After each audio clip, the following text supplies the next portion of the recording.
Hey everybody, what's up? Gonna do a video tonight, something a little different. Gonna go over my custom built mountain bike I have here since still waiting on parts for the R6. Got out on a nice ride here today in Arizona. It was about 90 degrees I think, so nice riding weather. First time I've been on this thing in probably 6-7 months. Been putting all my time in building that R6 up.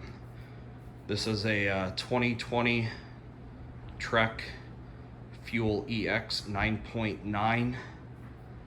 It's a Project 1, which is custom paint. As you can kind of see on it, it's called Reflective. Changes between like a chameleon, I guess, between like a green and purplish colors, depending which way you look at it. I got this back in early 2020, right before the pandemic hit. Custom ordered it, paid, I think it was about 11 grand after tax. Got it home and tore it down to the frame and rebuilt it to how I wanted it with all the parts, like I'm kind of doing to the R6. I think I put in about another 6 grand in aftermarket on this thing, so I think total value on this, I had it up, it was right around, I don't know, 16 or 17 grand, which you think about, it's pretty crazy for a mountain bike. Of course, it's all carbon fiber frame on it and everything. The only thing stock on it that I didn't change was the wireless seat post, which is the SRAM Axis, and then the SRAM Axis wireless derailleur. Love the wireless stuff, it's amazing. You don't have to mess with any cables, adjusting any cables. Get the derailleur set right where you want it and it stays. You don't have to mess with it anymore. Shifting on it is instantaneous, it's super quick. So I was competing in some endurance races too before COVID hit, and after that it kind of screwed everything up for about 2 years, and then I got the R6 in August of last year, so haven't really been riding this thing at all, and I'm definitely feeling it today, out of shape. Kind of do a quick overview on this thing, upgrades and everything I did to it. First I'll do the wheel set on it are the DT Swiss EX511, which is considered an enduro rim. I had them custom built, all the spokes and everything, and then the Industry 9 hubs on it, which have like 690 points of engagement, super quick. You can hear the makes a pretty cool sound with the Powells in it.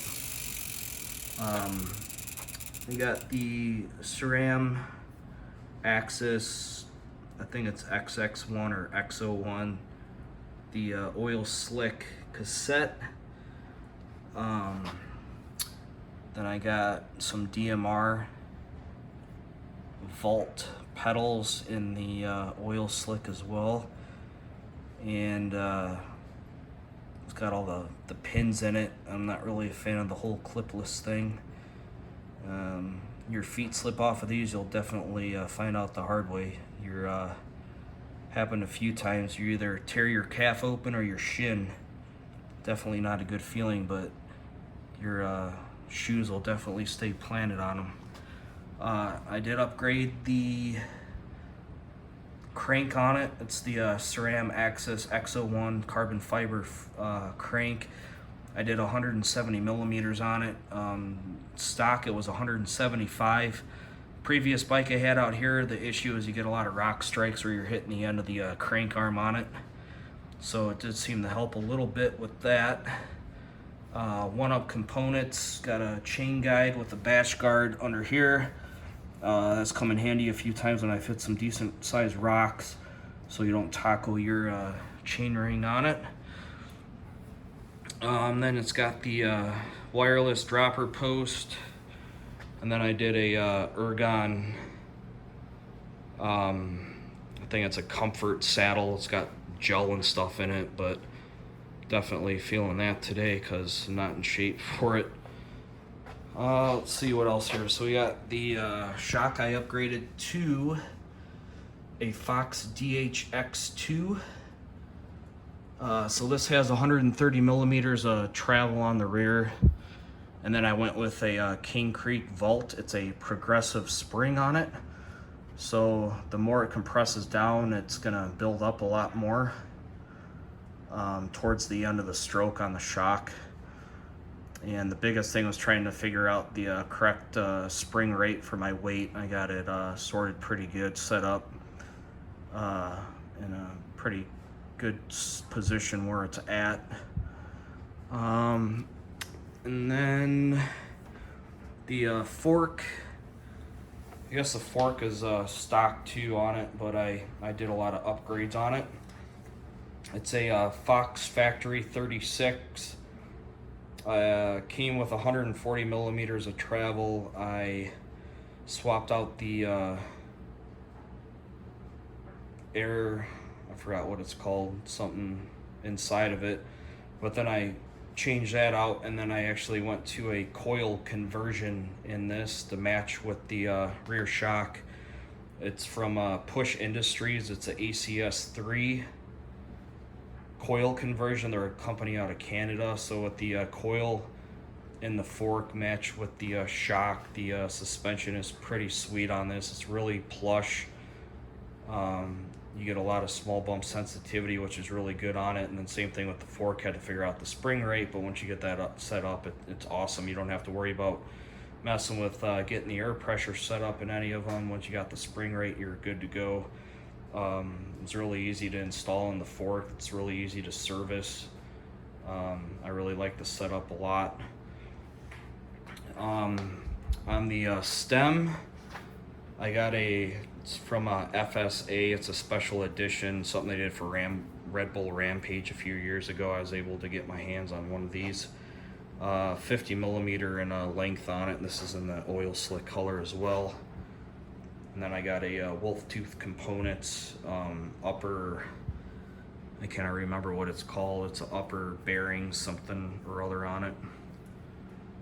Premium bearing upgrade or something it was for the upper headset. So I did all this stuff myself. I love working on stuff. Same thing like the R6. Built this thing all up to how I wanted it. Really like how it performs.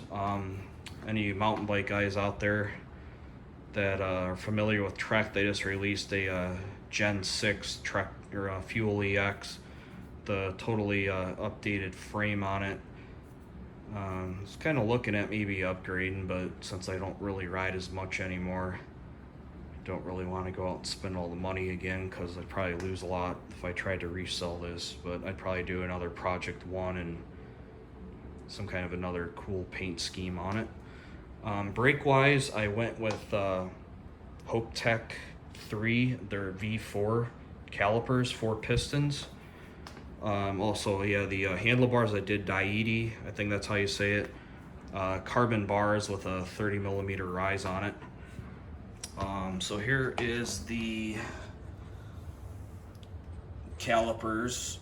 Pretty sweet. You can change out the caps for the pistons in different colors. And then the NSB, which is North Shore Billet. They're a company out of Canada as well. They make really nice components, all machined in-house. And then I did Gelfer wave rotors, front and rear, 203 millimeters. I know there's a lot of complaints on these brakes. People say, with the sticky pistons, which I've had a little problems with, but I use a special lube to put on the pistons that kind of help with them. But I really like the stopping power. I know a lot of people like Shimano, but I'm not a fan of the servo wave, it's called, where pretty much right when you pull the brake lever, they have a lot of power right at the beginning. But these pretty much work where the more you pull the brake lever, the more braking power you're going to get. You can kind of modulate it through the lever, which I kind of like that feel a lot better. But they work really well. A little bit noisy though. I'm running center pads front and rear, so you get a little that desert dirt and sand or whatever in there, and they start making a little noise. But they're really good for the heat, and excellent quality compared to the resin pads. I'm not a big fan of those. Let's go down this side here. Kind of see how the color changes a little bit on it depending which way. Out in the sun it's pretty cool, it changes a lot. And there's the rear setup. Same thing with the 4-piston caliper, 203mm Guilford rotor. And these, I know like Shimano takes a mineral oil for the brake fluid. These are just a DOT4, which is nice, super easy to bleed, just like a regular motorcycle caliper. Here's your bleed cap. Just pop that off, and all you do is this, just like you would normally bleed a motorcycle brake. It's real simple. Freshen them up when you need to.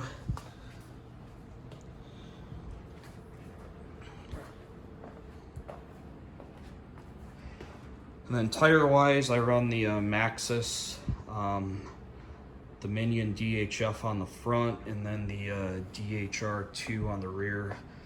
Works really good in the dry desert riding out here. Back tire is almost like a paddle in the center, so it really helps with climbing up steep hills and everything. So yeah, this is again my 2020 Trek Fuel EX Project 1.